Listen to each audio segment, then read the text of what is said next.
समय रैना एक ऐसा नाम जो इंटरनेट पर डार्क कॉमिक के नाम से जाना जाता है। जरा हमारे यूथ को अगर आप सही रास्ता दिखाएंगे। लेकिन क्या ये सच में उनकी असली पहचान है या फिर उनकी कॉमेडी के पीछे एक ऐसी कहानी है जो दर्द, संघर्ष और जिंदगी के असली सबक से भरी हुई है।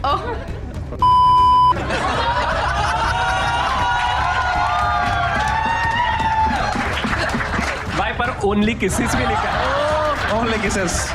अगर जिंदगी तुझे मार रही है तो तू भी एक अच्छा जोक मार दे। ऐसे जोक्स मारने वाले इंसान पर डार्क कॉमेडियन का ठप्पा कैसे लग गया? इसमें समय कहते हैं कि कई लोग मुझे डार्क कॉमिक कहते हैं, पर मैं खुद को ऐसा कभी नहीं कहता। बस कुछ जोक्स वायरल हो गए और लोग सोचने लगे यही मेरी असली पहचान है। पर मेरी कॉमेडी तो मेरी जिंदगी से निकली है, कुछ मजेदार, कुछ दर्दनाक। लेकिन क्या सोशल मीडिया पर किसी कॉमेडियन की पहचान उसके वायरल जोक्स के लिए होनी चाहिए या फिर उसके पीछे कोई गहरी सच्चाई छुपी हुई है? अपनी स्कूलिंग के बारे में समय बताते हैं कि उन्हें स्कूलिंग के दौरान अलग महसूस कराया जाता था, भाषा, लुक्स और बिहेवियर की वजह से। और फिर शुरू हुआ बुलिंग का दौर। कोई दोस्त नहीं था, मजाक उड़ाने वाले लोग और कई बार तो मारा पीटा भी जाता था। लेकिन इस मुश्किल दौर में उन्होंने एक अलग सी चीज सीखी, अगर रो नहीं सकते तो हंसी को हथियार बना लो। उन्होंने लोगों को हंसाना शुरू किया, जूनियर्स को जोक्स सुनाने शुरू किए और धीरे धीरे एक मजेदार इंसान के तौर पर उनकी क्लास में पहचान बन गई। यही हंसी जो उनका एक टाइम पर बचाव था आज उनकी पहचान बन गई है। फिर समय रैना अपने दोस्ती और कॉन्फिडेंस के बारे में बताते हैं कि उनकी जिंदगी का सबसे बड़ा बदलाव तब आया जब उनके एक दोस्त ने उन्हें बताया कि डर के साथ नहीं, कॉन्फिडेंस के साथ जीना चाहिए। जो पहले क्लास में सबसे ज्यादा चुप रहता था वो क्लास का अब क्लाउन बन चुका था। वही लड़का जिसे पहले लोग बुली करते थे अब लोग उसी की बातें सुनना चाहते थे। और फिर कॉलेज और सोशल मीडिया की दुनिया ने उनकी जिंदगी को और बदल दिया। एक बार उन्होंने माई बॉडी माई चॉइस पर एक जोक किया जिसकी वजह से काफी बवाल उठ गया था। हेट कमेंट्स, धमकियां, ट्रोलिंग, काफी कुछ सहना पड़ा। लेकिन मुनावर फारूकी की एक बात ने उनकी सोच बदल दी। उन्होंने कहा कि इग्नोर करो और आगे बढ़ो। तभी उन्हें एहसास हुआ कि इंटरनेट पर हर बात को गलत तरीके से लिया जा सकता है। अब थोड़ा संभल कर बोलना जरूरी हो गया था। आगे समय अपनी दोस्ती के बारे में बताते हैं। जब जिम में उनका एक दोस्त एक्सपायर हो गया था तब उनको एहसास हुआ कि जिंदगी बहुत अनप्रिडिक्टेबल है। समय के एक दोस्त के अचानक एक्सपायर हो जाने के कारण उनकी जिंदगी हिल सी गई थी। तभी उन्होंने तय किया कि अब वो अपने पेरेंट्स के साथ ज्यादा समय स्पेंड करेंगे। हर साल एक इंटरनेशनल ट्रिप प्लान करेंगे क्योंकि आखिरकार यादें ही असली जिंदगी होती है। उसके बाद समय से पूछा जाता है कि क्या आपको लगता है बचपन की मासूमियत एक बार फिर से आ जाए तो क्या होगा? इस पर समय भी ऐसा ही महसूस करते हैं जब वो अपने पुराने घर, अपने स्कूल या रामोजी फिल्म सिटी जाते हैं। बचपन की वो दुनिया जहाँ कोई डर नहीं था, कोई टेंशन नहीं थी, सिर्फ मस्ती,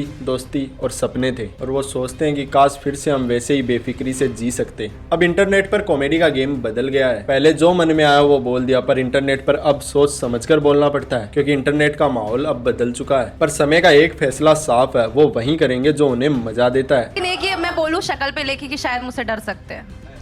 तुम दोनों एक हगने वाला कंपटीशन कर रहे हो ना? पहले विवेक के साथ मैं हगूंगा, नहीं ऐसे कैसे मैं हगूंगी?